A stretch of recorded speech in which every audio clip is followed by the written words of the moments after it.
You folks out there that don't know what this is all about, a lot of these local folks do. Part of our show used to be sponsored by Breeze Detergent, and they always had the flowery towels, and they used to make us do all our commercials, and we were awful. For more than 50 years, fans whispered the same question. Were they just business partners? Or was there something far more complicated behind the scenes? Because when Dolly Parton walked away from Porter Wagoner, it didn't just end a TV show. It triggered lawsuits, silence, and a song the world completely misunderstood. Now, decades later, Dolly has finally spoken clearly. And once you understand what really happened, you'll never hear their story the same way again.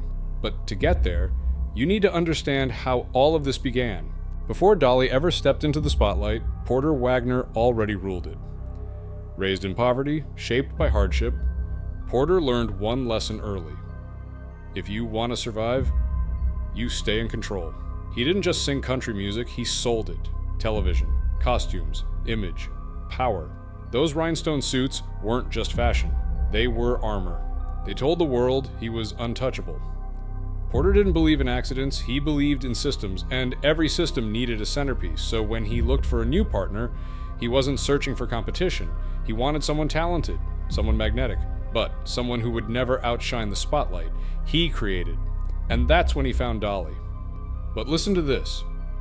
The moment she opened her mouth to sing, everything shifted, and Porter felt it, because the thing he thought he controlled was about to grow bigger than him. Dolly didn't walk into Porter's show as a star. She walked in as a replacement, and the audience made sure she felt it. They compared her. They doubted her. Some openly wanted her gone. But Dolly didn't fight back with ego. She fought with patience, with melody, with lyrics that felt too honest to ignore. Night after night, something strange happened. Viewers stopped watching for Porter.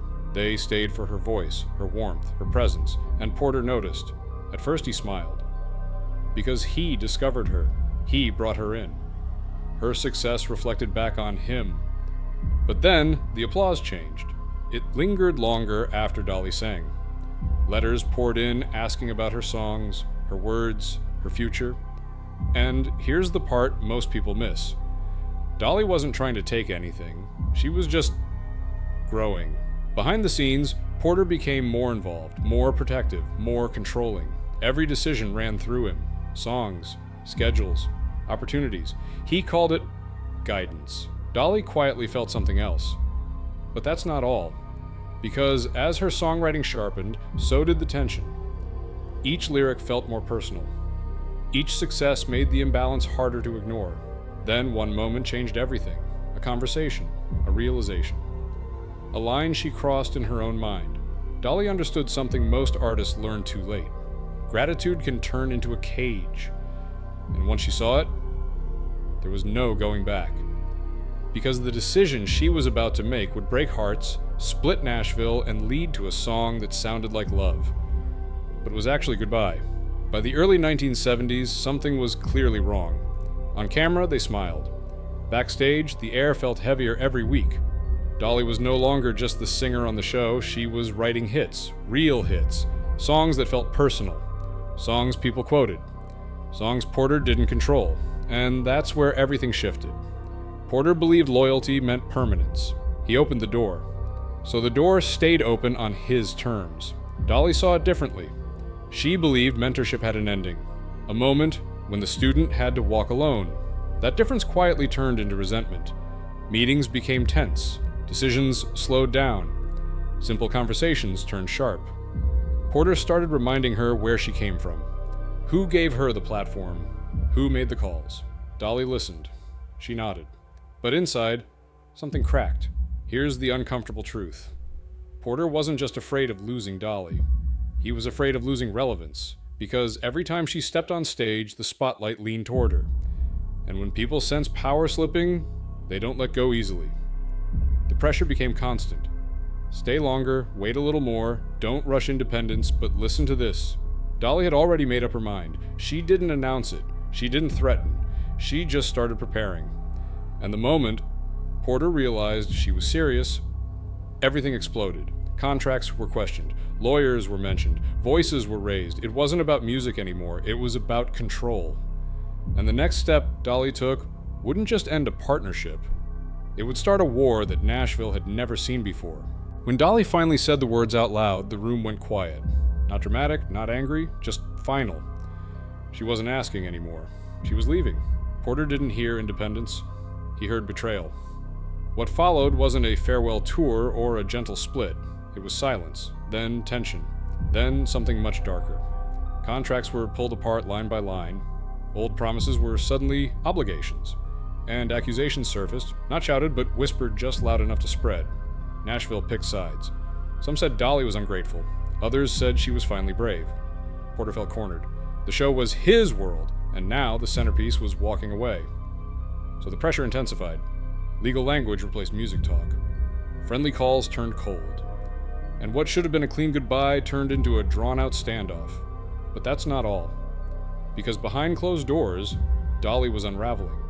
She didn't want a war. She wanted peace. She wanted out without destroying the man who helped build her. And that's when she made a decision no one expected. Instead of fighting publicly, she wrote. Not a diss track, not a revenge song, something quieter, something devastating. A melody that sounded warm, lyrics that felt gentle. But underneath, it was final. Porter didn't recognize it at first. The public didn't either. Because the song that was about to change everything didn't sound like heartbreak. It sounded like love. And that is why almost everyone misunderstood what came next. When the song was finished, Dolly didn't explain it. She didn't announce it, she just played it. Soft, measured, almost tender. I will always love you. The world heard romance, fans heard devotion. Radio heard a hit. But Porter heard something else. Because this wasn't a love song, it was a boundary. Every line was calm on the surface and final underneath. No anger, no blame, just distance. Listen closely and you hear it. Not stay, not come back, but goodbye. Dolly was saying thank you and closing the door at the same time. That's why the song cut so deep. It didn't attack Porter, it released him. And that was worse, because you can argue with anger. You can fight betrayal.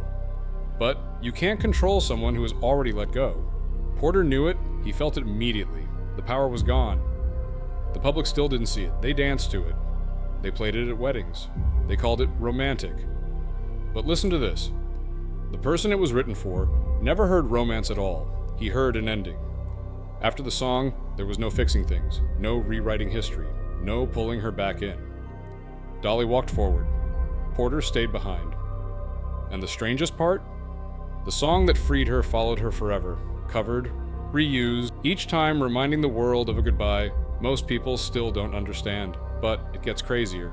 Because years later, after the anger faded, after the lawsuits ended, after the silence stretched on, they spoke again. And what Dolly finally admitted changed how people see this story forever. Years passed, the noise faded, the anger cooled. Time did what lawyers never could.